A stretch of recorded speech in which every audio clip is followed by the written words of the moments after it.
Transcription 469, Sir Kailash Chandra, dictation, volume number 22, 8200 word पर minutes. Students ये आपका सभी स्किल टेस्ट के लिए ऑल इंडिया में कोई भी स्किल टेस्ट हो, जैसे ये आपका एसएससी है, डीआरडीओ है, बीएसएफ है, सीआईएसएफ है, कोई भी आपका स्किल टेस्ट हो, सबके लिए आपको यूजेबल मिलेगा ये आपको। So be ready, start. Then, sir, there is another problem which is with reference to the cooperative societies. As far as the cooperative societies are concerned, I can realize the anxiety of the Honorable Minister that if cooperative societies are employing less than 50 people and if they are not employing power, it is desirable that this obligation should not be imposed on these cooperative societies in view of the fact that it is our intention to encourage cooperative societies. These cooperative societies might not have the necessary wherewithal or the resources and therefore may not be in a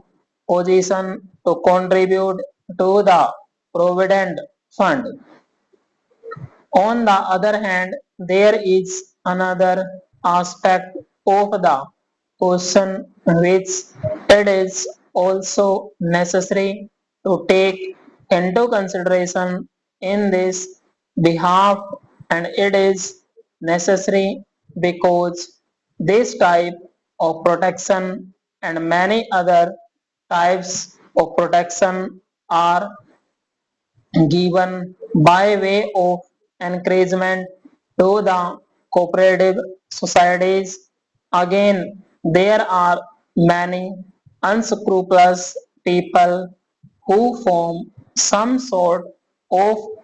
cooperative society which is a cooperative society only in name and which in fact is merely a proprietary concern, and then they take advantage of these particular provisions. Sir, we have realized that there were owners and there were employers who were taking advantage of the fact that the number was kept at 50. It was only when the employees were more than 50 that this particular act was applicable. So far they were participating their establishment into various departments and into various units, and thereby they were trying to escape from the provisions of this act.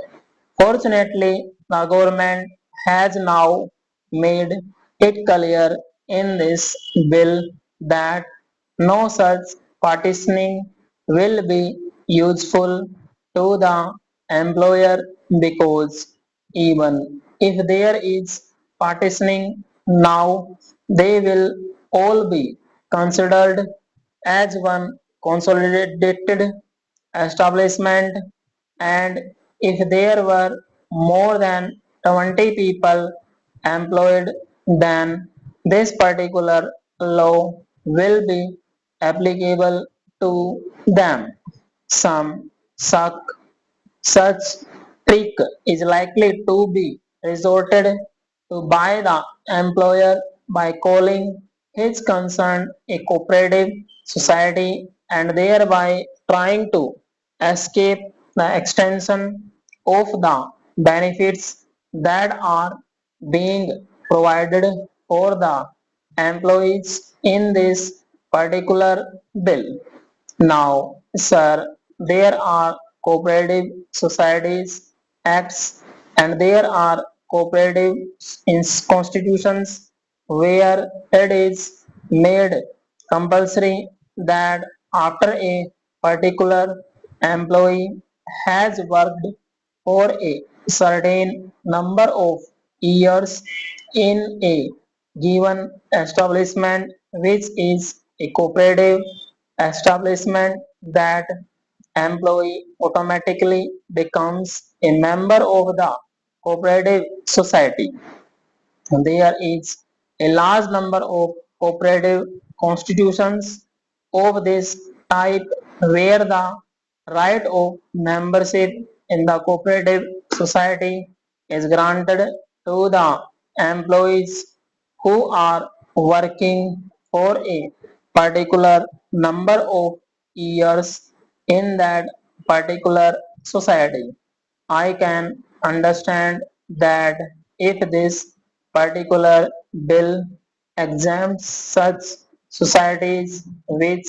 permit their own employees to become members of those cooperative societies, it would be quite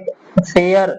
because in that case these employees themselves will become members and therefore they will have a dual role of employers being members of the cooperative society and also of employees. If, however, a particular constitution does not provide for such compulsory registration of its employees who have worked for a particular number of years in that concern as members, then that kind of relationship is as between an employer and an employee, and only in exceptional cases should the government come forward to exempt such cooperative societies from the provisions of this act. This kind of blanket exemption, which is provided in this particular bill, might perhaps be misused, though I quite appreciate the anxiety of the government to see that the cooperative societies are allowed as free a scope and development as possible in view of the national policy that the cooperative sector should be encouraged as far as possible. Therefore, I suggest that as far as this provision of exemption to the cooperative societies is concerned, this exemption should be given only to those societies which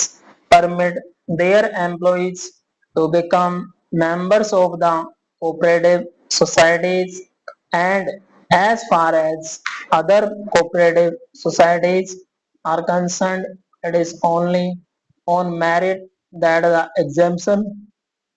should be granted, and there should not be anything like a blanket exemption whereby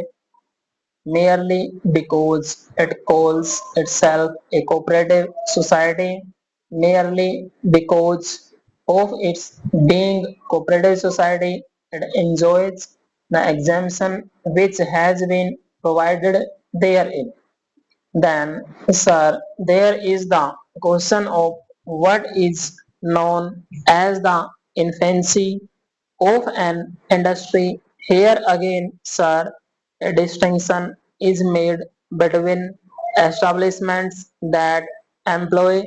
50 or more people and the establishments that employ between 20 and 50 people.